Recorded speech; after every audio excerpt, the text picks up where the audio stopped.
I'd like to congratulate both teams for coming this far. So, ladies and gentlemen, please give a round of applause to our grand finalists. Thank you. Today we have the motion, this House believes that schools and universities should have full autonomy over their admission process. Now, without any further ado, I'd like to welcome the Prime Minister to the podium. Ladies and gentlemen, affirming the fact that once the president changes, the whole education system also changes. The system of KSAT, the Suneun in Korea, already changed over 10 times. Thus, the current admission system has no consistency in what the schools want to pursue and how the students should be prepared about the changes. Moreover, much of the short-term goals set by the government turns out to be a failure by experimenting new systems on students. But despite the status quo, there is no one who is responsible for this hardship that the students have to go through. Many schools are forced to follow the government's newly set education goals, which have no relationship with the students' own interests.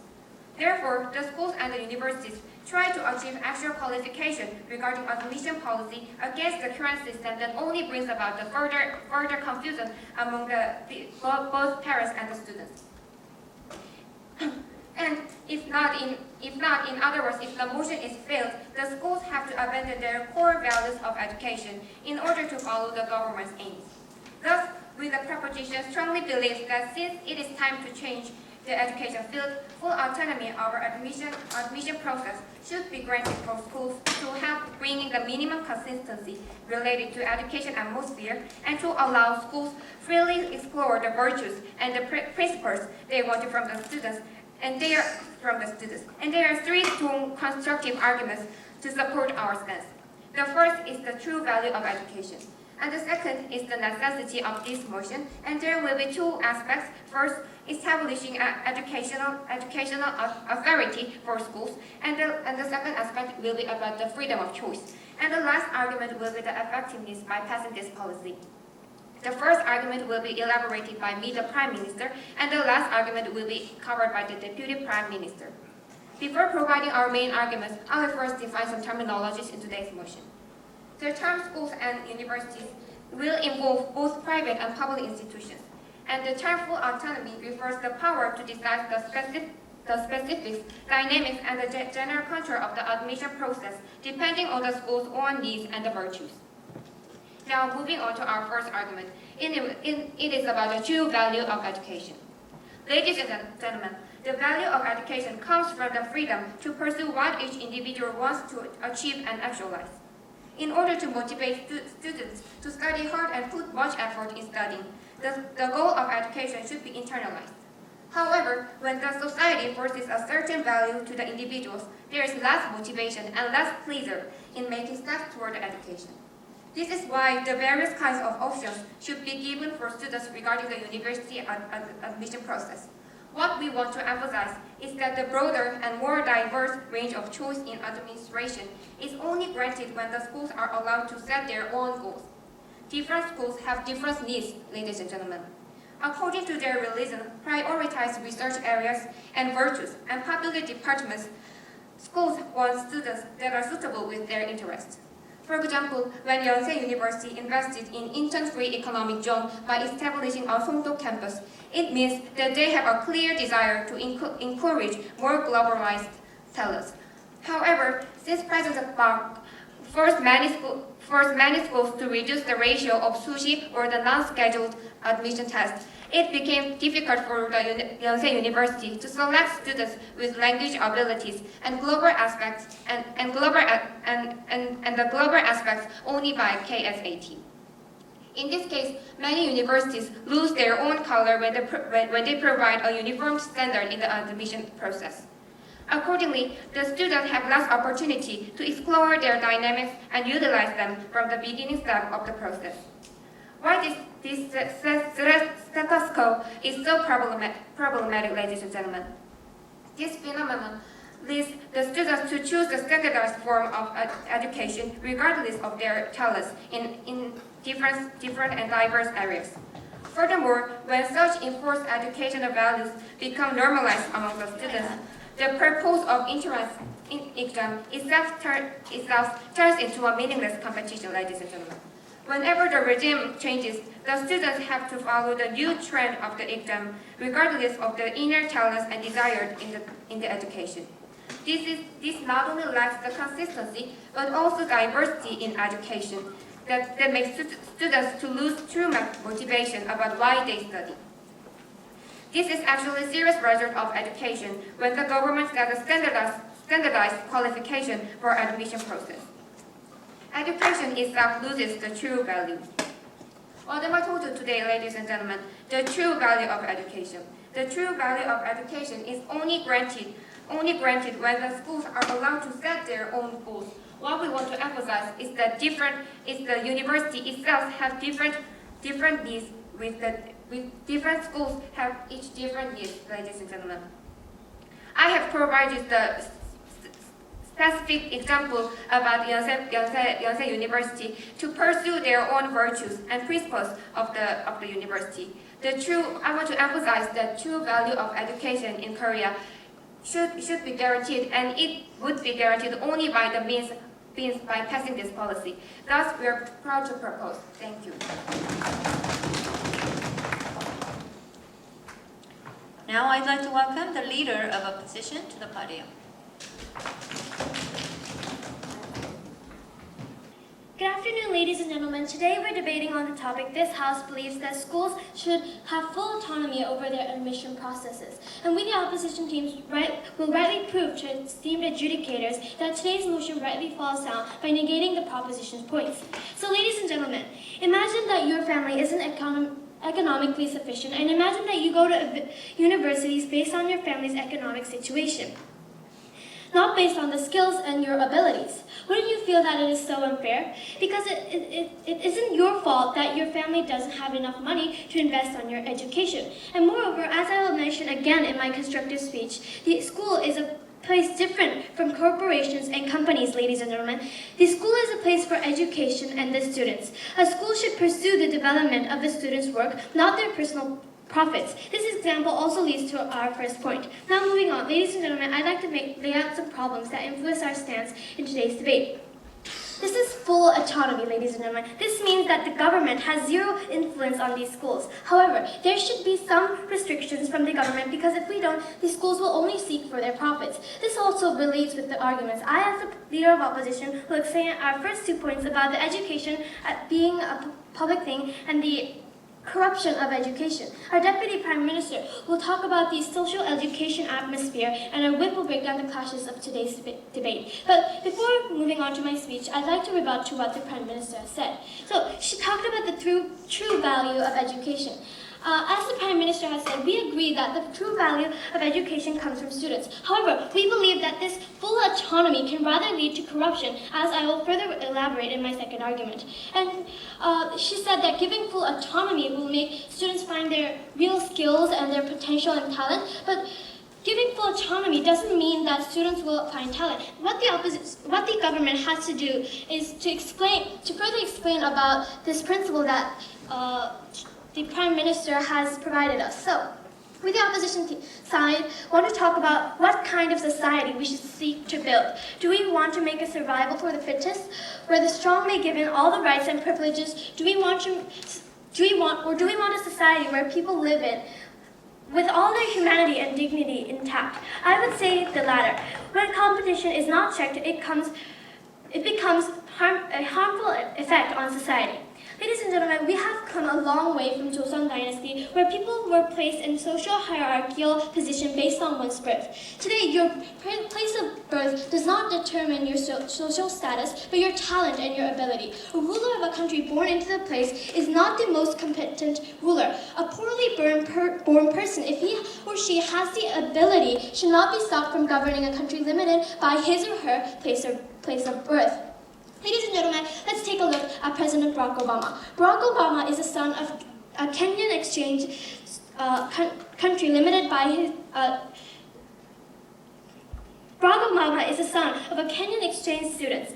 It did not stop him, but this did not stop him from becoming the leader of the most powerful nation USA. Just like this, in order for the society to develop, we need to find the best talent and give everyone the opportunity to contribute to society. Then how so you find the best talent and at the same time consider the natural difference in people's place of birth? Some are born into rich and educated parents who can provide them with the most expensive private education there is. Others are not so lucky with such parents. If we accept this different place of birth and the background of a family as inevitable and let birth determine people's place in society, then we are no different from the Joseon dynasty, ladies and gentlemen. But this Joseon dynasty, but meritocracy, we've learned in order to foster well-developing society, we need to give equal chance to all.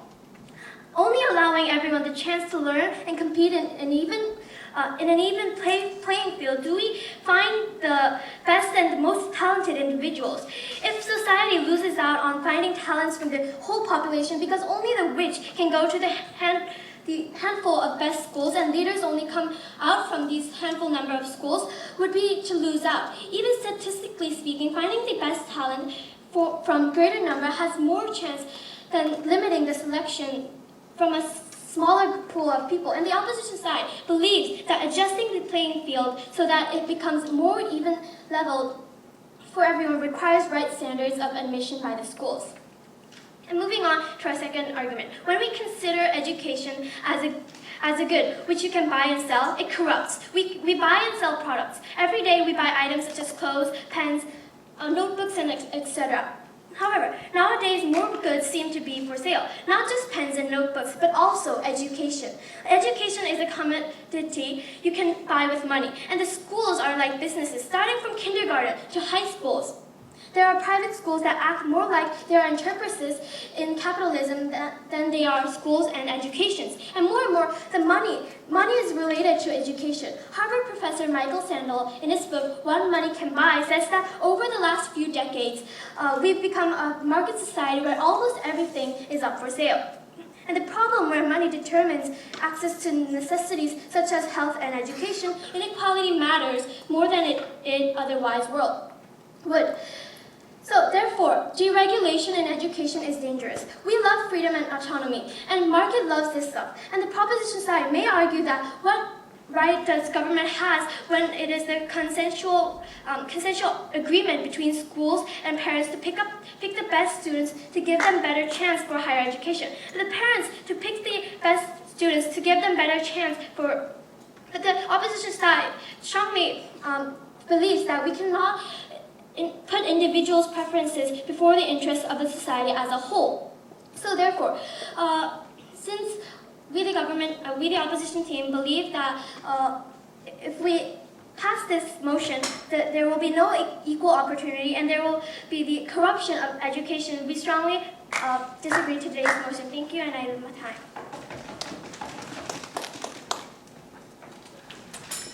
Now I'd like to welcome the Deputy Prime Minister to the podium. Mr. and Mrs. Speaker, please understand the fact that due to an illness, my voice might crack during my speech. So, now before I go into my actual constructed cases, now let me make a rebuttal about what the Leader of Opposition claimed. First of all, the Leader of Opposition claimed the importance of bringing up and developing the personal abilities and skills that our Prime Minister have already proved to you before.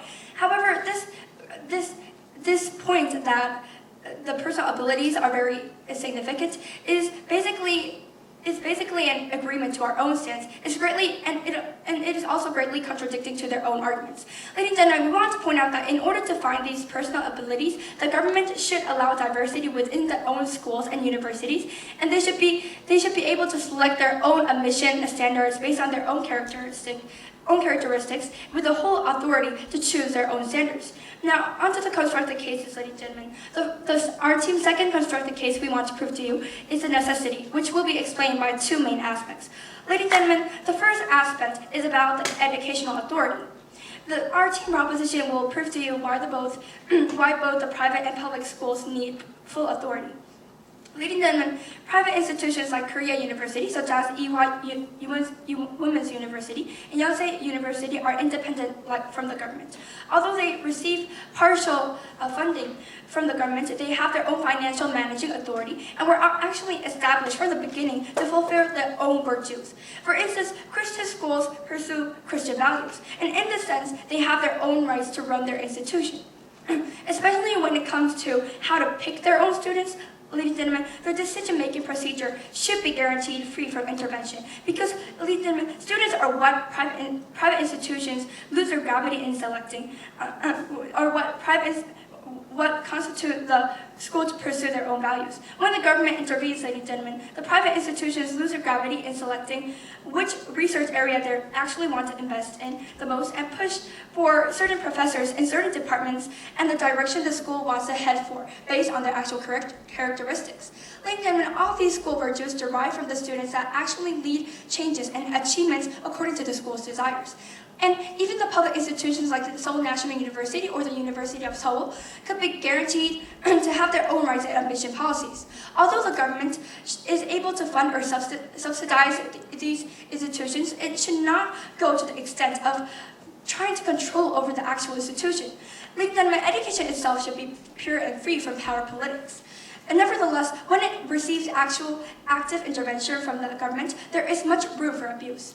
For instance, the atmosphere of a school changes accordingly to what political color the school president has and which party is in control of the parliamentary. Such bondage would become more clear and stronger when the government has exceeding power to even intervene into admission policies and what the school should actually pursue. And this is why even the public institutions need sole independence in admission procedure. Now, from a freedom emphasizing aspect, the schools have the right and freedom to establish their own characterized standard for selecting their own ideal form of necessary students. Ladies and gentlemen, hence the necessity of the motion proves why we should implement the policy. Now, on to our last final constructed case. It is about the effectiveness. This will also be explained by two main aspects. Ladies and gentlemen, the first aspect is about the good quality competition.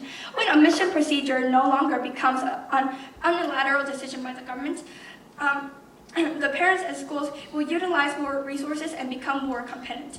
Instead of following the actual standardized education as the only means to the university entrance, ladies and gentlemen, students are able to explore other criteria that are best fit for their own specific talents. And oftentimes when the government enforces a certain value of education to be emphasized during presidency, all the education system adapts to this specific new goal. For example, when President Park decided to emphasize on the KSAT over non-scheduled admission tests, the university wanting to receive government funding or high rankings had to cut down the number of applicants who bet on high profiles such as the TOEFL scores. Nevertheless, certain applicants who bet on certain departments such as the international studies require such students with such talents. And therefore, ladies and gentlemen, we want to prove to you that allowing the government to enter into admission policies actually they lead to a uniform entrance exam provided to students regardless of the diversity of students. Now on to the second aspect, ladies and gentlemen, which is the environmental and efficiency and the rule fulfillment of the government. Ladies and gentlemen, do you know how in the current society, the school admission systems have been emphasizing clearly of the objectivity for a long time, and this created absence and inadequacy? Well, ladies and gentlemen, the education itself, due to the unification of the school admission system, it is losing this true ground of education, and it is too similar in characteristics for every school, which truly resulted in schools investing great time and great effort into uselessly selecting students that only fit this stabilized ideal and standard the government wants. But, ladies and gentlemen, this unified standard will only loosen the school and the society's passion and work to find more better suitable standards and abate the actual competitiveness of the individual schools, which is what we, the prop and the opposition, both understand its severity. And ladies and gentlemen, most greatly, it will provide significantly the better environments to select valuable students that can actually benefit our society and the school itself further on. Also, ladies and gentlemen, it is very effective when fulfilling the practical duties of the government and education, which is not to force the unified ability of the students, but to find specific individual skills of the students themselves, and also find ways to bring up its ability to the greatest point. We must agree to the fact that if the government lets the schools to make their own methods of the school admission, it will surely fulfill the right and increase students' productivity at the same time. Ladies and gentlemen, what I've told you today is the necessity and effectiveness of the motion based on two main aspects each. And for these reasons, Mr. and Madam Speakers, we're held to a closing. Thank you. Okay, now I'd like to welcome the Deputy Leader of Opposition to the podium.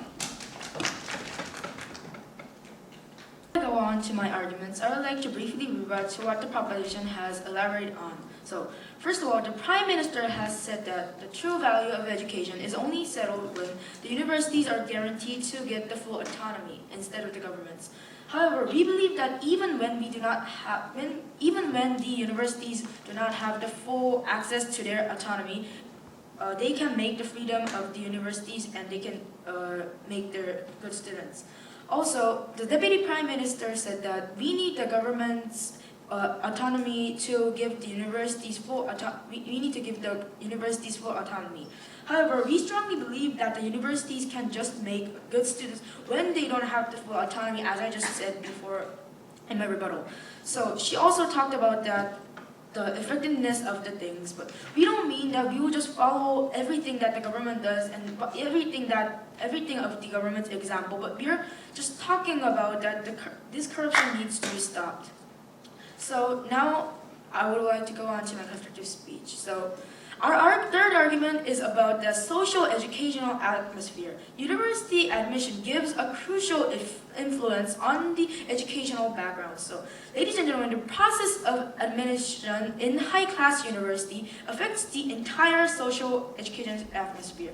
The parents and all the academies following this kind of the admission process of these kinds of universities, they try hard to provide the students who perfectly fill the admission process. So if Seoul National University decides to just follow this debate and suddenly all the education will be about the school grades, and so therefore this is a critical that government ensures that the influence is very positive.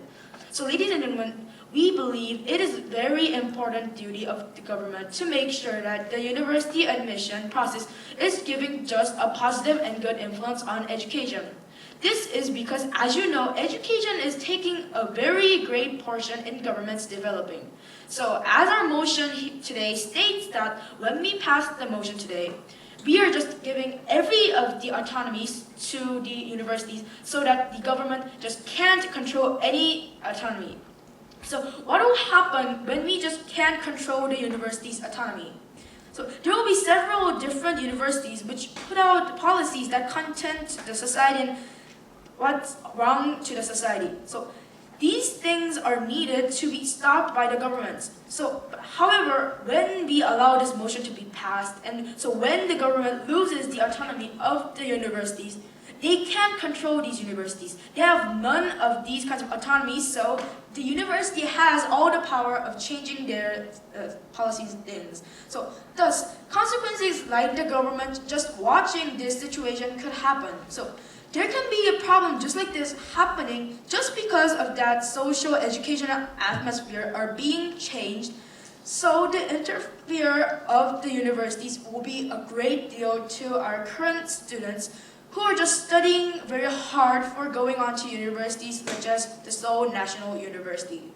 So also today's motion is talking about the full autonomy to the university. Full autonomy. So this word full means everything, so there's none left to give to the government. So the university is just going to get every autonomy so that the government cannot get any. But today, the proposition is not talking about this. So as I said in our rebuttal, the word full is so important because the government cannot do anything about this. So what we need to be focusing on in this motion is full. So this means that the government can't have any of the autonomy at all.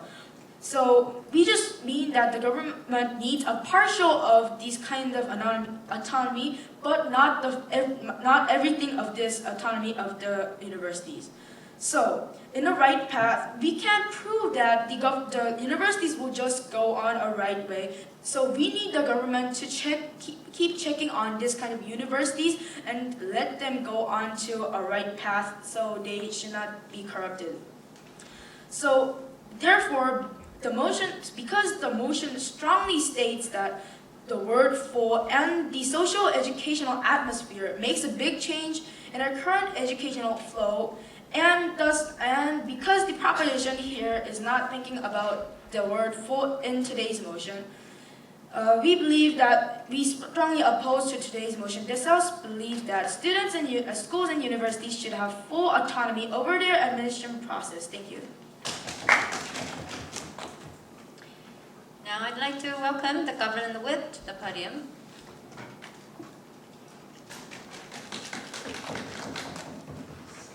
Ladies and gentlemen, please remember the fact that it is time for changing the educational field. Full autonomy granted for the schools and also the university will help bring consistency to the education atmosphere and allow the schools to fairly explore the virtues and the principles they want from their students. And before moving on to a major touch point, I want to clarify some information made on today's whole debate. The first fact that we must emphasize is the current status quo in the education system is a highly problematic.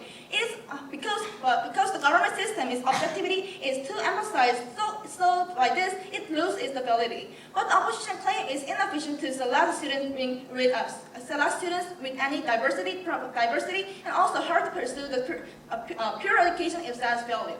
And we also believe that because the education takes a huge part in the government development, so we believe that our cases is the most efficient in not only developing education, but also the kind of talented people will participate more actively in the society. So we believe that our case is more effective at this point.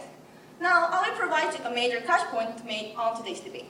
I have two touch points. The first is about the government school who has more legitimacy in the process of selecting students. And second point is what is the more important educational value. And now I will provide you our first point.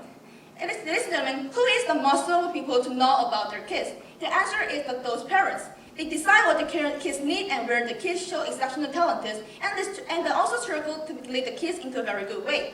Then I want to ask the government and adjudicators that which institution can judge and decide students' ability most objectively and the most effectively. With the proposition, I strongly believe that the answer is not a government, but the schools and the universities. Until now, the system which made by the government is lack of consistency in its standard and the way of operations. Over the 15 years ago, universities' admission system has changed its biggest outline more than 14 times. And hence, it is also the fact that its detail has changed almost every year. It proves that the government system is lack of consistency in the standard and the way of its operations. And further on, in the current education system in the current Korea, the government wants to apply the system which government in charge of the process and its institution and method is standardized in generally in the meantime. And moreover, the reformation of the admission system is not based on the long-term and comprehensive plan, but it is almost based on the supplementation problem.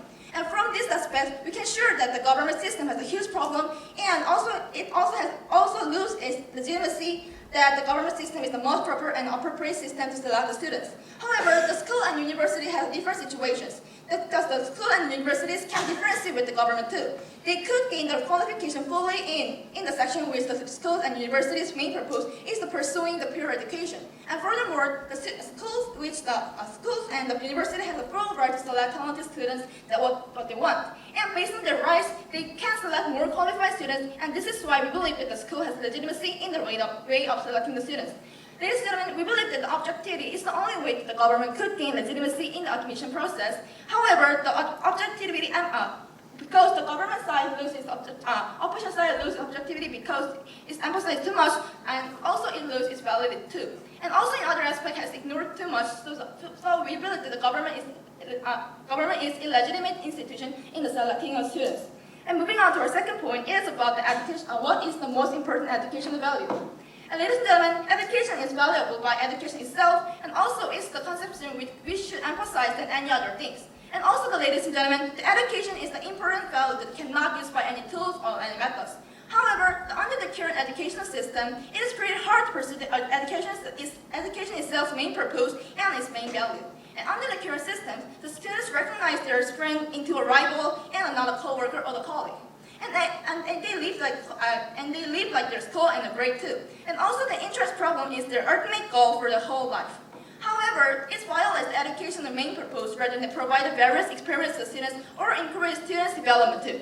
And also in the process on the contribute in the social development. But the opposition claimed that the proposition's insistence with the pursuing education pure purpose, it will create a social structure on fair opportunity, and also they mentioned that providing an equal opportunity is an important thing. However, we believe that it's a contradiction point. And ladies and gentlemen, think about the current system. Although all students take equal opportunity in the taking examination aspect regardless of their backgrounds, it is totally differences exist between the richest and poorest too.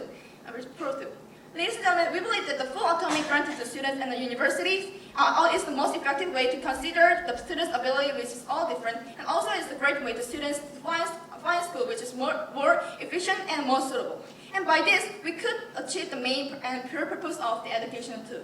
Ladies and gentlemen, in our today's whole debate, we provide our three structured cases, and we provide the why we must win in today's clashes and why we must take this debate home. And therefore, we're proud to propose. Thank you. Now I'd like to welcome the opposition whip to the podium. Ladies and gentlemen, good qualified education and finding talents and good quality competition and those kind of things. These sound great and they sound sensible. However, ladies and gentlemen, they fail to engage this into the motion, which is schools or universities should have full autonomy over their admission process. Ladies and gentlemen, talents and good competition, these things are needed in society. However, how can having the full autonomy, schools having the full autonomy over their admission process can result in this? Ladies and gentlemen, there is no proof, and they haven't provided any sensible reasons or proof that schools having a full autonomy over their admission process can resulted in these kind of good things. Moving on to clashes, ladies and gentlemen. Actually, this is also related to our first clash. First clash is which is better for the better education, and the second clash is that what influence with banning having the full autonomy over their admission process give to the society.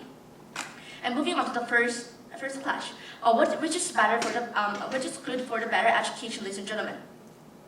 And gentlemen, as you could see in our debate, the point in our debate was that how to find the talents in the students. Let's first establish an agreement. We all agreed on the fact that we have to find talent from the students and we have to educate them for the better education. However, ladies and gentlemen, how can schools having full autonomy over the admission process be resulted in the finding talents, ladies and gentlemen? As our deputy opposition has pointed out, there was no proof, and let me point out these points in two cases. Firstly, about equal opportunity. Ladies and gentlemen, they have failed to rebut our equal opportunity argument. As the leader opposition has said before, we believe that giving the equal opportunity to every student is actually more efficient and better to find talents from the students. Because, ladies and gentlemen, think about it. If there are many people, and if we give equal opportunity to every people, we are more likely to find better students and better intelligent people to work in our society. And, ladies and gentlemen, the second point, the case is no thank you, ma'am. The second case is that government don't have to give the full autonomy over their admission process to the university schools to that the students find talents, ladies and gentlemen. Why is schools having full autonomy over their admission process can be a lead to the students finding talents, ladies and gentlemen. The government team has a burden to prove why these schools having full autonomy over their admission process supports their arguments. And moving on to the second clash. Why, ma'am? No, thank you, ma'am. What influence banning the would influence giving the schools or university have full autonomy over the admission process, give the influence to the society, ladies and gentlemen. I was explaining this in two cases, and the first one is that the diversity and competitiveness they talked about. Ladies and gentlemen, these ideas are too idealistic, and these ideas are too vague, ladies and gentlemen. Ladies and gentlemen, even though they sound sensible, they sound great, let me tell you what is going to happen if we give schools or universities to have full autonomy over the admission process, ladies and gentlemen. If we give a full autonomy schools, full autonomy to the schools, would they be think that we have to make a better society and we have to make a better education, so we have to select the talented students? No, ladies and gentlemen, schools are also one of the institutions that earn money and profit from the students. And as our leader opposition has mentioned before, there are very likely to happen the corruption of the education, and there was no rebuttal about this. There's a huge possibility of corruption of the education, and there was and because money in this capitalism society, money is prioritized in every occasion, and the government government has duty to control this capitalism. The government has duty to stop the education from being the customary, being something that is valued by money. And ladies and gentlemen, if we give the full autonomy to the university and schools, what is going to happen? There will be corruption of education, ladies and gentlemen. And as you see, there is no rebuttal about this. And ladies and gentlemen, because of this, to provide a better education, ladies and gentlemen, to find the better talents from the students, we have to give equal opportunity to them, which there was no rebuttal. And also, ladies and gentlemen, they said that we are already having an equal opportunity. We are already giving the equal opportunity to every student. However, we are not giving the equal opportunity to students, and this is why the problem of problem of private education is mentioned again and again. And if we give the full autonomy to schools and universities, this would only get worse, ladies and gentlemen. And also, ladies and gentlemen, if we give the autonomy and you have to remember that it is a full autonomy with no government interference. If we give full autonomy to the universities or schools, as I mentioned in the second class, it will only result in the education, the corruption of education, which is far from the talents, finding talents, and good quality competition, which they mentioned before. Ladies and gentlemen, so because we won every point in this debate, and so we believe that we took this debate home. Thank you. Now I'd like to welcome the opposition reply to the podium.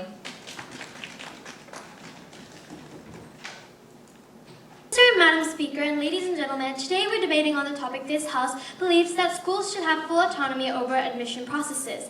And our three reasons were, first, the inequality of education, the corruption of education, and the social educational atmosphere. Ladies and gentlemen, we strongly expressed our argument about the inequality by saying that the better education is not only for the minority, but for all. But if we give autonomy to everyone, every school, only the minority will have a chance to get the better education, and there is no equal opportunities. And ladies and gentlemen, about corruption of education. As all of our teammates has kept emphasizing, unlike corporations and companies, universities are schools, ladies and gentlemen. Schools, ladies and gentlemen, schools are places where people do not pursue their interest or profit, but rather their intelligence. And our stance is that the school should not have 100% full autonomy because of our arguments. However, the government didn't justify why we should give full autonomy to schools, just about why we should give autonomy itself to schools. So therefore, since the government didn't clarify their stance on the term full autonomy, we believe that we take this point on this debate. Furthermore, they mentioned in their first argument that by giving full autonomy to schools, we can find the students' talent. However, just leaving this statement, the government didn't further explain the exact correlation between ladies and gentlemen, full autonomy to schools and finding the skills of students. Therefore, we believe that the opposition team took this point as well. Also, about the previous point, we agreed that we should cultivate the talented, but the flaws of the government was that they didn't talk about full autonomy. and that they completely ignored the minority. Ladies and gentlemen, everyone has the right to be educated, not only the minority. So the alternative that we have kept mentioning that solves the government's case is the government partially engaging in this policy, this in order to prevent the school from pursuing the profits of their own. An example of the success of our alternative is the following. The government intervening with the policy that students cannot insert a word in the interview sheet when going to high school. Even when the school doesn't have full autonomy, they still can cultivate the talented and find potential. So therefore, ladies and gentlemen, since the government failed to rebut to most of our arguments, couldn't prove their clear case about full autonomy, and failed to relate full autonomy and fighting skills, we strongly believe that we took this debate. Thank you, and I'm proud to oppose. Now, I'd like to welcome our today's last speaker, the government reply to the podium. Ladies and gentlemen, what the opposition is overlooking in this whole debate is the status quo. The current educational system, the system of KSAT in Korea, already changed over 10 times, ladies and gentlemen. Over 10 times. The government has no consistency what the schools and the universities want to pursue and how the students should be prepared. And despite the status quo, the university should follow the newly set education with no relationship with own relationship with the interest. The status quo all gives the legitimacy to this policy, today's motion, to grant full autonomy over their admission process. In this debate, the opposition made an irrelevant point by claiming that we are trying to disregard the government's interaction with education. However, we kept providing our stance in the direction of the full autonomy over the admission process, not exclude and eliminate the interaction with the government. Basically, we are emphasizing the school's greatest understanding of their own school characteristics and development of the direction. Thus, after the school's selection of their admission standard, the school can utilize the government's support afterwards. And what we want to say that the standardized and enforced educational value becomes normalized between the students. The purpose of the exam will be turned into a meaningless competition.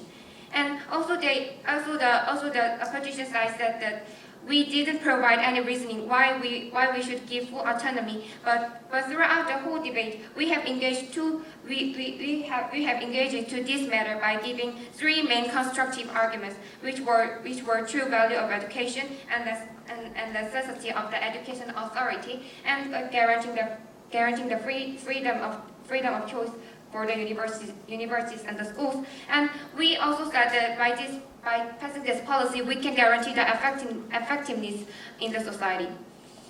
Ladies and gentlemen, keep in mind the fact that uniform admission system will rather decrease competition between the schools and the university. Also, under the current system, the talented people's figure is too unified, so it is going directly against with the main purpose of education, which want to achieve social development by the most qualified students. Thus, we are proud to propose. Thank you. Right. Well, this is the end of the grand finals. Ladies and gentlemen, please join me congratulating all the finalists on their successful debate with a round of applause. Great. Now speakers may now cross the floor and shake hands.